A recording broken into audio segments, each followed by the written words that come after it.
You'll hear a lot of traders talking about cutting your losers.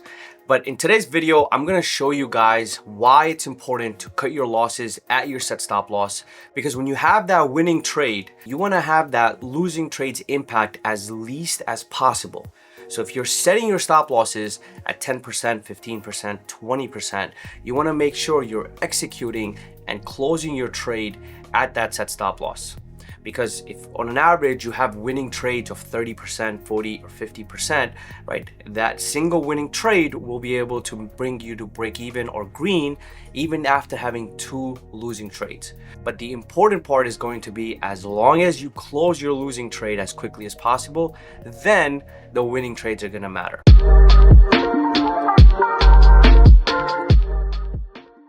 So today I'm gonna show you guys two trades. One which was a losing trade and second which was a winning trade, and I'll show you guys the difference behind each trade, the mindset, why I held, what happened between the trades, so you guys can understand why it's important to hold your winning trades. But more importantly than that is how quickly you should be cutting your losers, because when the winners work, they will always overtake those losers. But if you have too many losers, it's gonna get very tough to come out of that hole. So the first trade we're gonna go over is going to be this coin trade I took 2 weeks ago.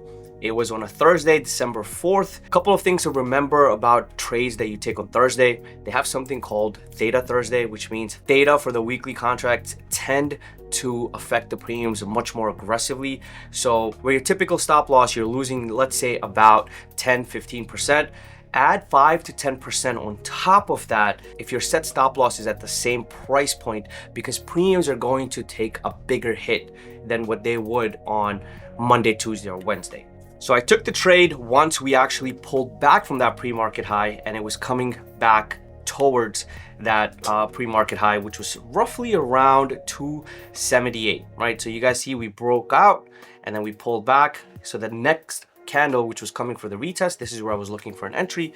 My total position size was roughly 63,000.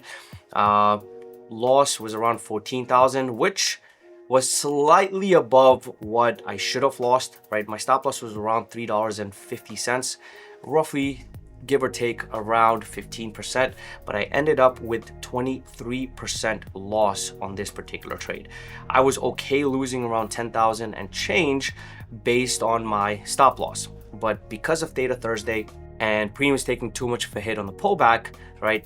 Even after it closed below my stop loss, the premiums took too much of a hit. That's that extra 5 to 7% hit that came in because of that pullback, right?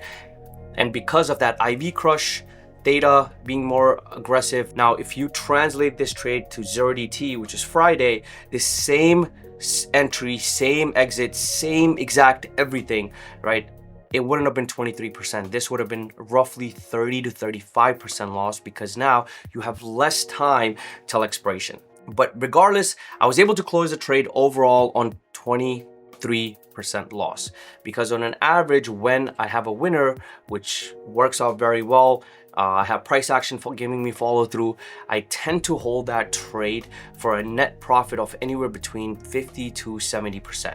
And that brings me to my next topic in terms of cutting your losses. You have to make sure that you're not over trading, especially when trades are not working in your favor. So when I have a loss like this, I typically don't go into the next trade right away. I usually give myself some time off from taking trades, especially if I have two back-to-back red trades. When I see that I've had two back-to-back red trades, that typically means that I'm not able to read the market as good as I should. And because of that, that's hindering my capability of making the best decision in the market. So then rather than taking the third trade, I take a walk, go get coffee, usually 5 minutes, max 10 minutes, and then I come back in front of the screen. And if I make that mistake again, that means that I'm not able to get the hang of the market and I'm making too many mistakes, time to call it and step away from the screen. Now, if you have 2 to 3 trades, right, averaging 10 to 15% loss, the way that I manage my losses is if the first trade is, let's say 22%, 23% with a 63K position, the second trade I take, I'm gonna size down a little bit, roughly 10 to 20%. So the next trade position size is going to be 50K, right? 50 to 55,000. If that doesn't work out, then I go down on the third trade to 45, or I stay with the same position size.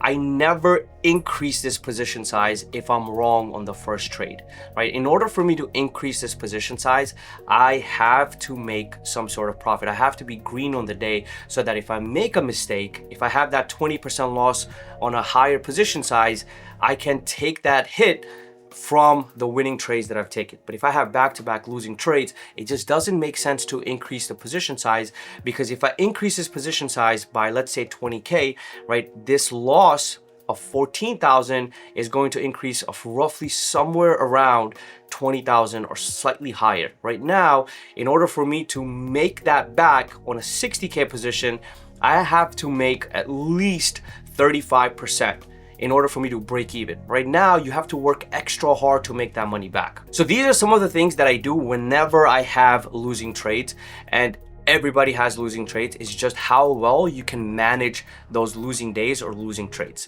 right? So the premiums lost value at this aggressively mainly because of Theta Thursday. Again, if this was Monday, I would have probably lost 10 to 15% max, right? Now, let's go over the second trade, right, which was a week later on SPX, right? And very similar position size. I chose a trade that had very similar position size, but had a good follow through to show you guys how you can make the loss back. Sometimes in a single trade, sometimes in a single trade, you can make losses back from 2, 3, even 4 days, as long as you have minimal losing days and minimal losing trades, which means you have to cut out over trading. You have to close your trade the moment you are wrong. So this was a second trade on this particular day. The first trade that I took on SPX was right around here, which I rode all the way down to this 6,800, right? And this particular trade was the second trade because I sized up a little bit, because the first trade worked out very, very well. This was 100% return trade, going in with 62,000, right? My stop loss was roughly around $10.60. The entry on this trade was around $12.50. So previous trade that I held from here to here, I got stopped out in one of these two green candles. And when I saw that as this was pushing higher, right, volume was not coming in. So when it started to come back down, I went with 0DT 6840 puts. As you guys can see, when we closed into these previous three candles, right, we took over pretty much the move, that three candles move in a single candle. I took the entry right out after this close, and I used the stop of around roughly 68.60 as my previous level of stop. And as we started to move lower and lower, I began to scale out. All right, my first initial scale out was a little bit more on the aggressive side, which was around 25 contracts, $22.70. All right, so already this trade went up 100%. Second scale out was around 5 contract. I started to scale out a little bit less aggressively, which was at $26.10. And then on the next put leg down, where we had a very aggressive push down and a new low of the day, this is where I was able to close 5 more contracts at $31.66. And then the last remaining position, I scaled out once we gave up the stop loss, because multiple times we were testing 68.20, which was roughly around my stop loss. So the moment this kept holding above that level, I closed the remaining position at $26.10, right? So percentage wise, this trade gave almost 100% return. So now, taking the previous trade into account, let's say you take 3 losing trades, roughly around 10 to 15%, or even exactly that trade with 20% loss, that's 60%. You keep the same position size when you have a winning trade, right? Again, this is a complete separate day. I already had a winning trade here, so this was a second trade that I took. When you have a winning trade working out in your favor, right, you can be more flexible with holding that trade. Now, there's a couple of reasons why these preems spiked so much, right? You're not going to see this happening on Monday, Tuesday, or Wednesday, but on 0DTs, Thursdays and Fridays, or with SPY and SPX, which is 0DT every single day, you tend to see more of this happening, because whenever we break a key level. It could be high of the day, it could be low of the day, right? We get an influx of volume coming in. We have influx of traders coming in that cause the premiums to jump up in value.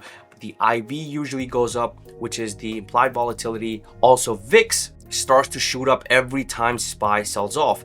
When VIX is shooting up, SPY selling off, that also inflates your premiums because now implied volatility starts to go up and there's more fear coming into the market. You mix all of that together, downside premiums are going to pay you much better compared to the upside.